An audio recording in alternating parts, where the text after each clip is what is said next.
కాకినాడ ప్రభుత్వ సామాన్య ఆసుపత్రి మరియు రంగరాయ వైద్య కళాశాలలో సెక్యూరిటీ కార్మికులు చేస్తున్న రిలే నిరాహార దీక్షలు 4వ రోజుకు చేరుకున్నాయి. ఈ సందర్భంగా వారు మాట్లాడుతూ జీజీహెచ్ లో సెక్యూరిటీ గార్డ్స్ కి ప్రభుత్వ ఉత్తర్వుల ప్రకారం జీతాలు చెల్లించాలని డిమాండ్ చేశారు. కాంట్రాక్టర్ దిగి వచ్చే వరకు ఆందోళన కొనసాగిస్తామని అన్నారు. సిఐటియు అనుబంధ సంఘాలతో పాటు ఇతర ట్రేడ్ యూనియన్స్ కూడా సెక్యూరిటీ గార్డ్స్ ఉద్యమానికి అండగా నిలబడతాయని అన్నారు. అనంతరం సిఐటియు నగర కన్వీనర్ మలకా వెంకటరమణ మాట్లాడుతూ కార్తికేయ సెక్యూరిటీ సర్వీసెస్ సంస్థ యాజమాన్యాన్ని పిలిపించి కార్మికులతో చర్చలు జరిపించి పరిష్కారం చేయాల్సిన బాధ్యత సూపరింటెండెంట్ వారిదేనని అన్నారు. జీతాలు పెంచాలని, క్యాజువల్ లీవులు అమలు చేయాలని కోరుతున్నాం. సిఐటియు సభ్యులను అక్రమంగా విధులకు దూరం చేశారని తెలిపారు. ఈ కార్యక్రమంలో సిఐటియు నగర కో కన్వీనర్ పలివెల వీరబాబు, జిల్లా కమిటీ సభ్యుడు మేడిశెట్టి వెంకటరమణలతో పాటు చెక్క ధర్మారావు, అప్పన్న, బాలరాజు, శ్రీనివాస్, దుర్గాప్రసాద్, సోమరాజు, ఆదినారాయణ, భాస్కర్ రావు, షఫీఖాన్ తదితరులు పాల్గొన్నారు. జీజీహెచ్ సెక్యూరిటీ కార్మికుల సమస్యలు పరిష్కరించాలని గత 4 రోజుల నుంచి రిలే నిరాహార దీక్ష చేయడం జరుగుతుంది. ఇవాళ 4వ రోజు. ఈ సమస్యల పరిష్కారం చేయడంలో అధికారులు కానీ ఈ సెక్యూరిటీ యాజమాన్యం కానీ చాలా మొండిగా వ్యవహరిస్తున్నటువంటి పరిస్థితి చూస్తున్నాం. తక్షణమే విధులకు నిలుపుదల చేసినటువంటి సెక్యూరిటీ గార్డ్స్ ఎవరైతే ఉన్నారో వాళ్ళని బేషరతుగా వెంటనే విధుల్లో తీసుకోవాలని డిమాండ్ చేస్తున్నాం.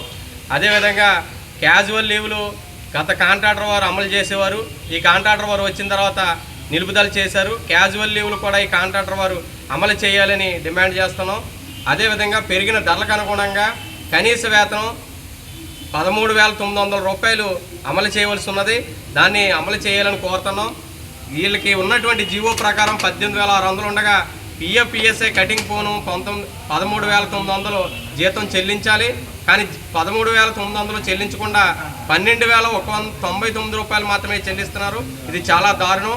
అధికారులు చూచి చూడనట్టు వ్యవహరిస్తున్నటువంటి పరిస్థితి ఉంది. ఈ హాస్పిటల్కి కాకినాడ కలెక్టర్ గారు అభివృద్ధి కమిటీ చైర్మన్గా ఉన్నారు.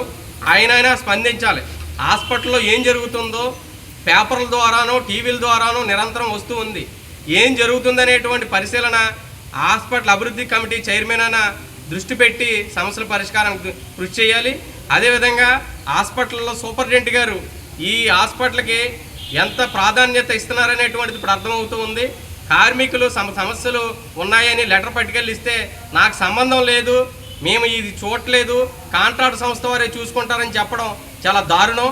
చట్టం ఏం చెప్తుందనంటే కాంట్రాక్ట్ ఎవరైనా కానీ దానికి యాజమాన్య బాధ్యతగా ఉన్నటువంటి ఎవరైతే ఉన్నారో సూపరింటెండెంట్ పాత్రలో ఉన్నారో వాళ్ళ యజమాని అయినా సూపరింటెండెంట్ అయినా ప్రిన్సిపల్ ఎంప్లాయీ బాధ్యతలో ప్రిన్సిపల్ ఎంప్లాయీ హోదాలో ఖచ్చితంగా బాధ్యత తీసుకుని కార్మికుల సమస్యను వస్తే ఆ సమస్య పరిష్కరించవలసినటువంటి పరిస్థితి ఉంది.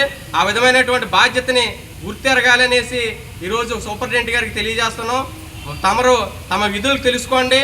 సూపరింటెండెంట్ హోదాలో మీరు ప్రిన్సిపల్ ఎంప్లాయీగా ఈ విషయంలో కలగజేసుకుని సమస్యల పరిష్కారానికి కృషి చేస్తారని ఆశిస్తున్నాం. లేకపోతే ఈ సిఐటి అనుబంధ సంఘాలుగా ఉన్నటువంటి కాకినాడ జిల్లాలో ఉన్నటువంటి అన్ని సంఘాలు పోరాటానికి ప్రత్యక్షంగా దిగడానికి సిద్ధపడుతున్నాయి. అంతటి పోరాటం వరకు తెచ్చుకోవద్దనేసి మేము ప్రభుత్వ అధికారుల వారికి హెచ్చరిక చేస్తున్నాం. ఎప్పటికైనా సమస్య పరిష్కరించాలని తెలియజేస్తూ ఉన్నాం.